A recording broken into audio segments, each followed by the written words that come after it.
Hello, everybody. I'm Alex Thomas, and I'm here with Leslie Blackburn from Lodi Township. And the reason I'm here is because I'm running for Ypsilanti Township supervisor, but more than an Ypsilanti town, in addition to an Ypsilanti Township resident, I'm a Washtenaw County resident. And many of the same reasons why I'm running for township supervisor in Ypsilanti Township, they can be applied across the county in that we have people in entrenched power that don't even run or campaign, and it doesn't even seem as if they're taking the best interests of the community at heart each year. So I want to highlight candidates across the county that I'm excited to support because they're running for many of the same reasons I am too, but for their own. And Leslie Blackburn is a great example of that. So I'm going to let her introduce herself and Lodi Township and tell you why we're here today. Thank you, Alex. Um, I'm Leslie Blackburn. I'm running for Lodi Township trustee. And I can share a little bit more about Lodi Township first. So Lodi Township is an agricultural rural township. We hold rural character as a high priority in our master plan. And we're just outside of Ann Arbor City. We're neighbors with Pittsfield, with Scioto, and with some other townships around the region. And so just kind of one over from Ypsilanti Charter Township, right? Absolutely. With Pittsfield between us. And our township has, like I said, a long history of farming, of agriculture, and why I'm Okay. running for office in Lodi Township is my journey of coming here. I have lived in Southeast Michigan for like 31 years, and it was in the last several that I started to realize it was time to, for me, I really had a desire to disappear in nature, to sink in with nature, and yet still be close with community and resources and good food. And we found this place because of my deep practice with nature, and it's a part of my faith, my spirituality, to be really connected with nature and to acknowledge the interconnectedness and the way we are all interrelated and count on each other. So respect for the relational space, both human and other than human. And as I did that and connected with the trees and found this space, this home, we landed here. And pretty quickly within the first few years of living here, it's been about 5 years now, I started to feel the pressure of development, moving in, and development pressures to wipe out native intact ecosystems here, like forests that have been present since before settlement. And, trees that are hundreds of years old wanting to be wiped out by these developments for luxury homes. And I'm just not okay with that. And I stepped in to be an activist in our area to block and stop this, what I believe is incredibly destructive to not only our environment, but because we have an interaction, like because as humans we rely on these trees to breathe. We rely on the interconnectedness of the land for our coexistence, right? So for me, equitable relating is a huge part of not only my relationship with the land, but then also us as humans.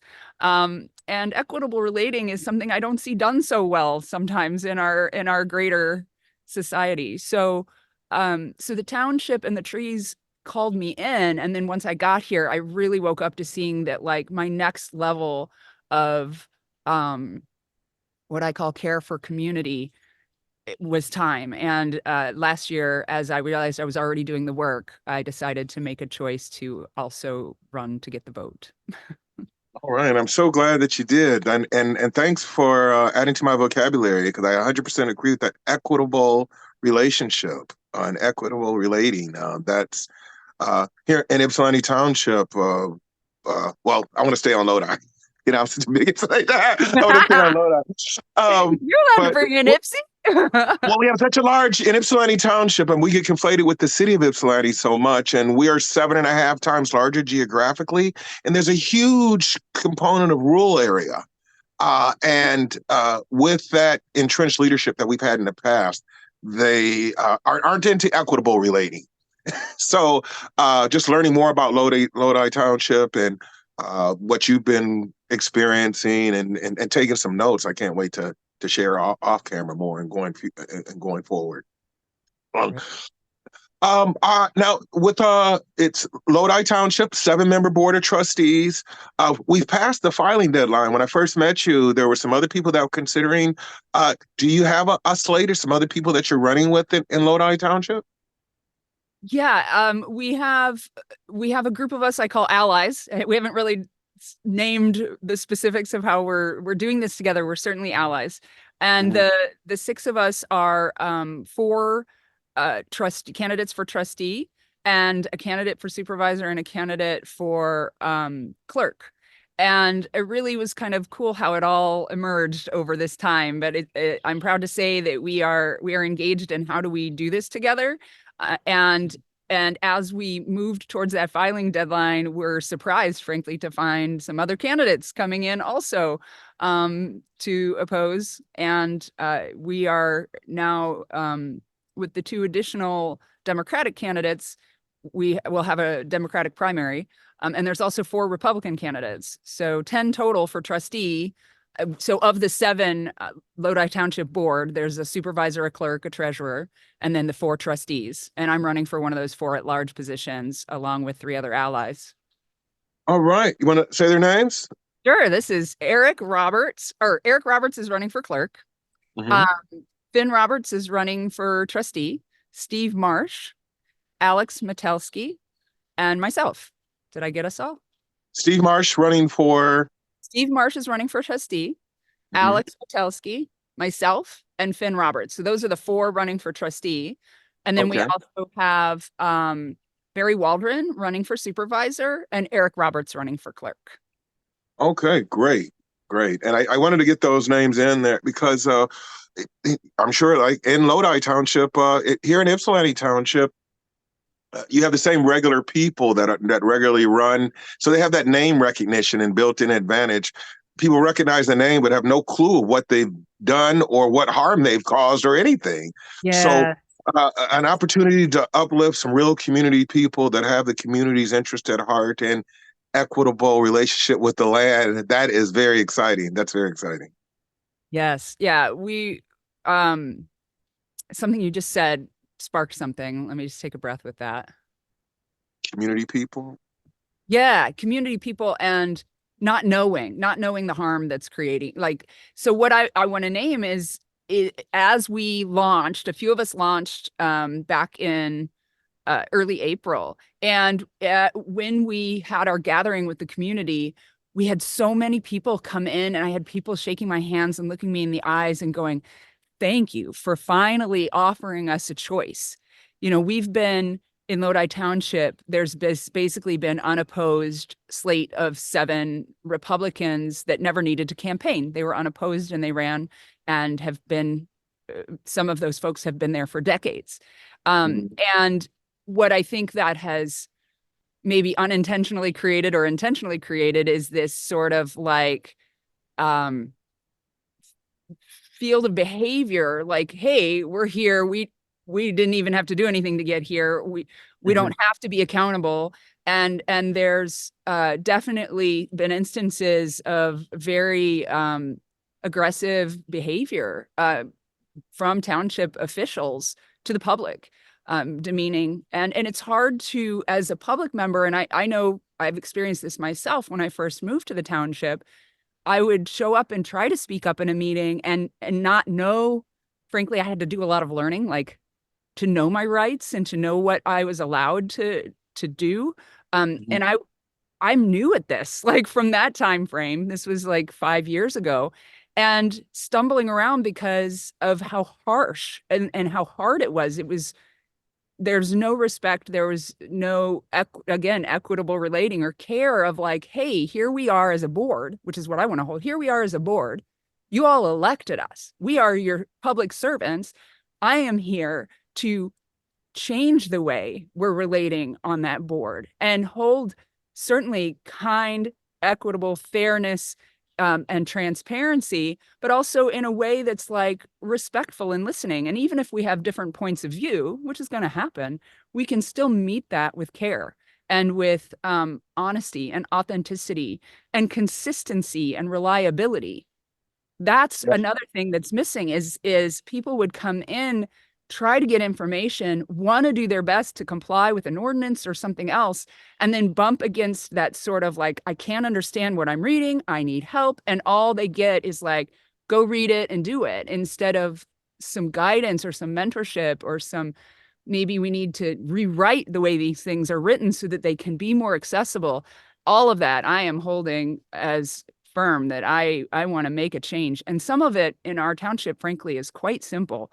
The website is often inaccurate, wrong, out of date, links that don't go to where they say they go to, and then public information that just disappears after the meeting. The links maybe are still there if you have the link, but it's no longer on the website anywhere. So to find it is impossible. If I could, I'd like to get an idea. Within Ypsilanti Township, our board meetings will be held on the Tuesday, I think the second Tuesday of each month. The packet would be available on a Friday evening beforehand, and it's a large pack, so you really don't have that much time to go, and it's so large, and the issues can be so detailed, and it's just not enough time to actually be prepared to actually impact something or to have a strong understanding and have the confidence to Yes. even get into because these are complex issues and we honestly want them discussed, and can't do it in sound bites or bickering, so Yes. I'm curious, within in Lodi Township, do they show the Board of Trustees meetings? Are those streamed live? Can you even watch those? Or and when is the packet available, or how do you get information? These are such great questions, Alex. I'm so glad you're asking because, again, it took me some time to learn and actually start to frame why I felt like I was just like not getting it, as a highly intelligent human that should be able to understand this stuff. And I when I so in answer to this question, we do not currently live stream any of our public meetings, and I intend to support changing that.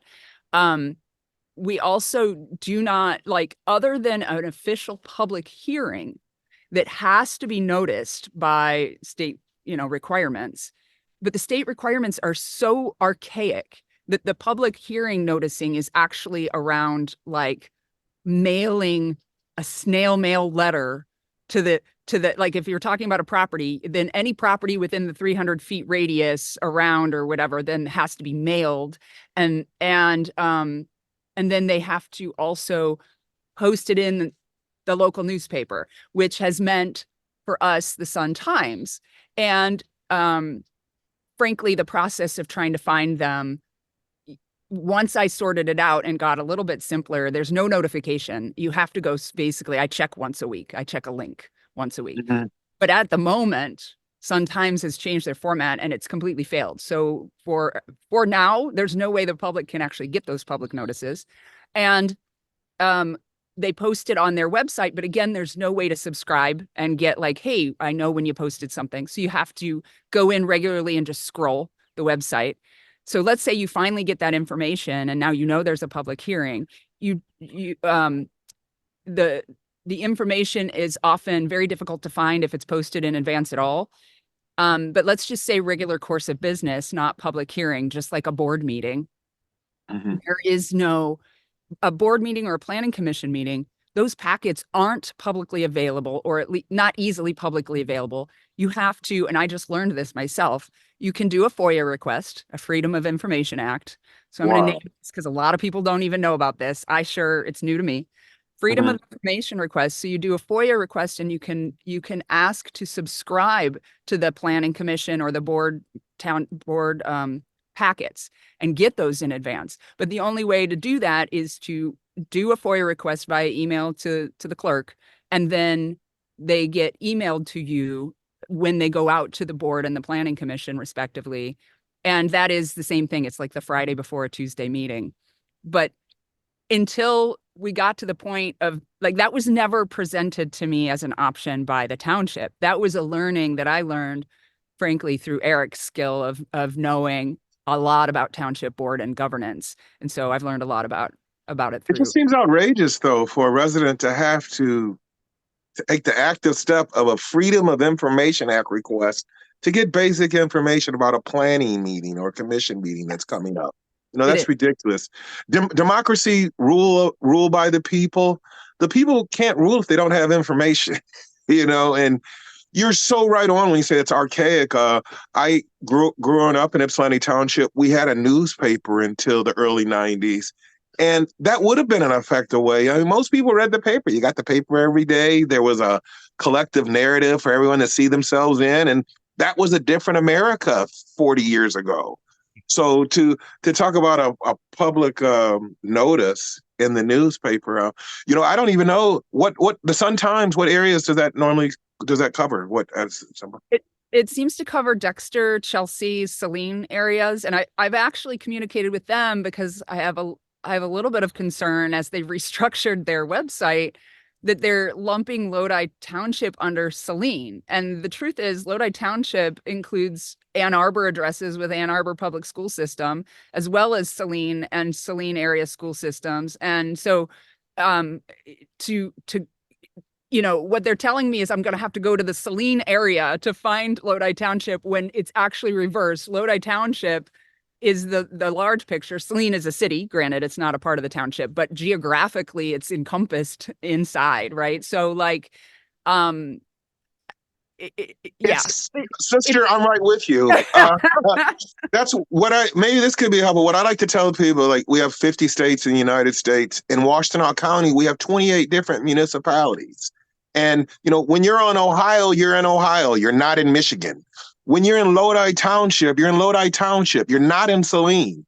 They're clearly delineated and they have their own identities. And the people inside of these areas, they know it and they're concerned with where their taxes go and the people that represent them. So you just can't conflate. It's a challenge. But if you care about these issues, you have to take a look and check. It's all readily. That's one of the beautiful things. The information, at least finding out where you're at, you can find that out. You can. Google's a great friend. Put in your address in Google, putting in Google Maps, and actually looking where you're at. And if you like what I did before this, and when I knew I was going to be meeting some people from Lodi Township a couple of weeks ago, Google Lodi Township. Where the heck is it? Yeah, Google it. Put on the map, and we have to better understand our area if we're going to represent it or be involved civically. We have to know where we're at. Totally. And I know so many people who don't know where Lodi Township is. I had somebody meet me yesterday and say the same thing. And what people don't realize is I am 5-minute drive from the intersection. It's exit 175 on 94. That's Ann Arbor Saline Road. And if you go one way, you go into downtown Ann Arbor. But if you go the other way, in 5 minutes or less, actually, you're in Lodi Township. That's how close we are. We are a border to Ann Arbor City. And yet so many folks, even in Ann Arbor, don't know where Lodi is. And my address is an Ann Arbor address, so it's not like I'm a Lodi Township address and we're a part of the general area. Mm-hmm. I want to name one other thing that coming back to the documents that I want to state really clearly of what I support and what I intend to do if elected is and the group of us that are running together, we are going to change that website and public information should be publicly available without having to do a FOIA request. So having all those documents and packets posted on the website at the same time that the board and the planning commission get them, and then anyone can access them. You don't have to ask for a subscription to get them. Right. And this is a good, because one of the things that really excited me when I saw your website, I think I shared with you before, is you have a section on your website called Share the Process. And if you could talk about that, you might have some notes with you now or anything, or it might be all committed to memory, but I really, because I loved it. And that's what we have to share the process in Ypsilanti Township, around the county and other districts also. So if you could, what's Share the Process? What do you mean by that? Great. Well, it's one of 3 that I'm holding my priorities: protect the land, share the process, and empower the people. Ooh. Share the process. So share the process that, as I talk about on the website, is pushing for government transparency and ensuring that public rights are respected within the township structure. Fairness and transparency. Fairness and transparency. Yes. Yes, absolutely.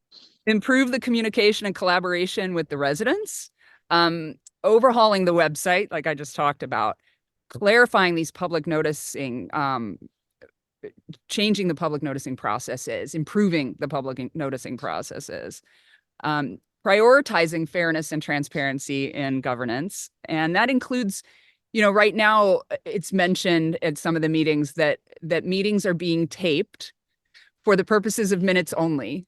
And it implies to the public that that's the only way that you can record something. And what's true is any public meeting can be recorded, video and audio, and shared with the public. Um, I think we should do that as a basic offering, is recording those and posting them directly as a township. We don't need to have folks confused by what's legal and what's available. That is part of Open Meetings Act. We need to implement clear data retention processes and like what's available when, and have it be sustained so that it can be found again later. Another one is call for change in consulting practices. Right now, I'm seeing times when the township consultants are reviewing information to offer back to, say, the Planning Commission recommendations on how to proceed on a development application. And what I'm watching is them taking the developer's words and just applying them and saying that that's the answer, instead of having some critical thought, some third-party review, a way to actually confirm if this is true information or if it's developer spin. And Democratic process, a process. Democratic process, just being fair, right? I'm not asking that anything be special treatment. I'm asking for consistent, fair, how do we relate together? I want to utilize my personal professional skills in engineering, in organization, and in communication to effectively navigate our township governance. My personal journey was one of starting in corporate engineering for about 15 years. I have a master's and bachelor's in mechanical engineering. And then I had a big spiritual awakening, and it woke me up to realize that is not where my energy was meant to be placed anymore in this life. And I stepped away from corporate after 15 years, and have spent the next 15 years in a place of supporting myself and others in personal empowerment and body sovereignty work. Like, what is it like to know and remember who we are and our relationship with the land, and with our ancestors and with community. And so those skills, right, both my logic engineering side and my human, intuitive, relational, like, let's do this differently with care, I believe I can bring a really powerful balance to our township governance. And the last thing is that blending those past experiences to have a unique perspective on how I can support community and the people, as well as our small businesses, our farmers. My ancestry is, I come from a long line of rural farmers in northern Ohio on my dad's side. And so that's part of my bio ancestry. And I've had to have kind of my own journey of repair with that, because I think there was a way I rejected it as I left Ohio. And then I realized, no, that's important. How do we tend with the land? How do we continue agriculture in a sustainable way in our country? How do we support our younger farmers who are coming in, who don't have the same access, folks of color who don't have the same access? Land was farmland from Black folks was taken away. And like, there should be a way that we come back into equitable relating and provide more access into our younger generations, our folks of color that can have access to the land in new ways, and not have it be only dependent on white land ownership passing down farmland to generations. And speaking, as a white landowner myself, I think that's something we have to look at and be in equitable relationship around. Yes, yes. We got about 10 more minutes, and I love how you just pointed out those your campaign, your candidacy has those three pillars: the land, the process, and then the third one, the people, empowering the people. If you could, in our last 10 minute, touch on that, and then I want to talk about a little county stuff before we leave too. Okay, great. Empowering the people. What's that? What's that about? Empowering the people. Well, it's a little bit of what we talked about because I want to facilitate accessibility and inclusivity as we're relating, right? Like, how do we actually create space to allow these voices to be heard? And also emphasizing a commitment to empowerment, community care, listening to all those voices, as well as empowering the community with the transparency, right? Of like, now with folks having access to the data from the township, now we can take action. So I watched this in myself. How could I, as someone new to the township, doesn't know how to navigate it, how do I become empowered to speak my voice and my truth? And I've learned a lot in that. I want to now expand that so that others have that same empowerment, and to collaborate with community organizations. So there's one organization that I was the founding member of, Livable Lodi, that is about holding, land use decisions with awareness of nature and supporting nature and our human and other than human folks in the area. So that connection with the land, as well as, supporting people's right to organize, supporting labor policies, supporting having tools and practices that allow people to be a part of engaging together. I want to put the seats in a circle so that we don't have this like people up here and then the people over there, and like be in community council together, Mm-hmm. So those are some of the things around empowerment. Well, I love that. I think we have to recognize that fundamentally there are local governments, government in general, if not broken, it's in great need of some mending, if it's not completely broken. And I think part of that mending is going to be recognizing where the shortfalls are, what isn't happening, and figuring out how to address. And listening to you, like when you said, I love the idea of getting in a circle, and it made me think of, I've been reading up, and I have in the past. It's just so uninteresting. Robert's rules, Robert's rules of order. I don't know if it's constitutionally mandated. But I'm open. I'd like to open that up. I think there's a better way of running meetings than Robert's Rules of Order. I definitely will comply, and I'm familiar with them if I have to. But I'm in the camp working to. I want to. There's a better way. There's a better way. Yeah. And Yeah. I'll say with Lodi Township, we need to at least get to the fair use and the clear, like, known use of Robert's Rules of Order. Like right now, things are often operated in violation of those.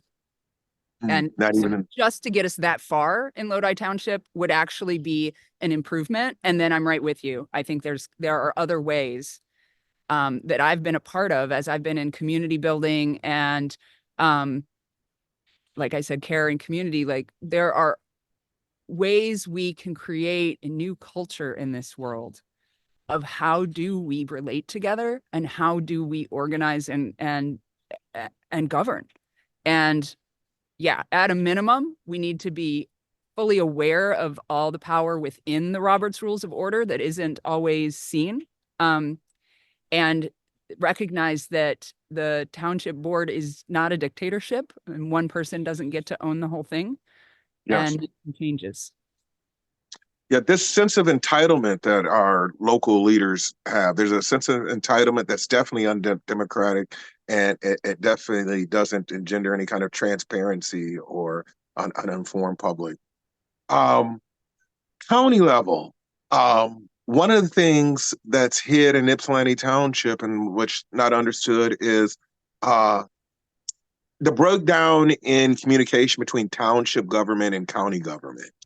One of the things that I started advocacy about 8 years ago when I moved back here to this area, and one of the big lessons that I learned in talking with people is that county government exists to get resources from the federal and state level down to the local level. That's the purpose of county government. Mm. And when the municipal government doesn't communicate or isn't working in unison or cooperating with the county, then it's the people within their jurisdiction that lose out. And what was that within Ypsilanti Township, our past administration have they felt that county commissioners should do their bidding and work in their own interest, and there will the rest of the county be damned, or the rest of what other municipalities be damned. It was just what's in the interest of the township supervisor and the township attorney, and that's how that operated. And At the county level, our all of our law enforcement is the Washtenaw County Sheriff's Department. It's a huge race right now. Uh, there's a relook at our public safety mental health millage that's going on at the county level right now. Uh, we, Ypsilanti Township, we're much larger than Lodi, but uh, the same issues are still there. I'm sure mental health and law enforcement are incredibly important in Lodi Township, and uh, people aren't paying attention at the local level. People aren't paying attention at the county level too, and I don't think they understand how impactful all those things are. So Mm. I'm curious, how does law enforcement play in Lodi Township, and is there an interest in the mental health millage also? Mm. So Lodi Township, our law enforcement is Washtenaw County Sheriff's Department. We don't have a municipal police. Um, and um the I personally am in huge support of taking another look at our law enforcement at the sheriff's office, and having the um the shift, and the way I think I see it in Lodi Township is there's often a lot of fear around, we need to have, for safety, we need to have the police presence. And I don't buy into that. There are other care-based safety methods that we can utilize to support community to be safe and in Yeah, equitable relating. What I want to say is I'm in absolute support of taking a harder look at that public safety and mental health millage, so that funds aren't just going into the sheriff's department and either sitting in a bank or going towards, weapons, or like that needs to actually be allocated in a way that's supporting mental health for our community, and within the sheriff's department for the officers there too, because if they're not resourced, then we're going to create even more um violence in the interactions, right? Tired yeah. officers. And so, but the community needs that support for the mental health as a way of creating public safety, for sure. Um, Before we close out, because I'm glad you gave your thoughts on law enforcement and the mental health millage, and those three pillars of your platform: the land and the process, and empowering the people. Uh, so happy to share that with the rest of the county, and excited that you're running. And thank you. What else? What do you want to tell Lodi Township voters and county voters before I let you go? Hmm.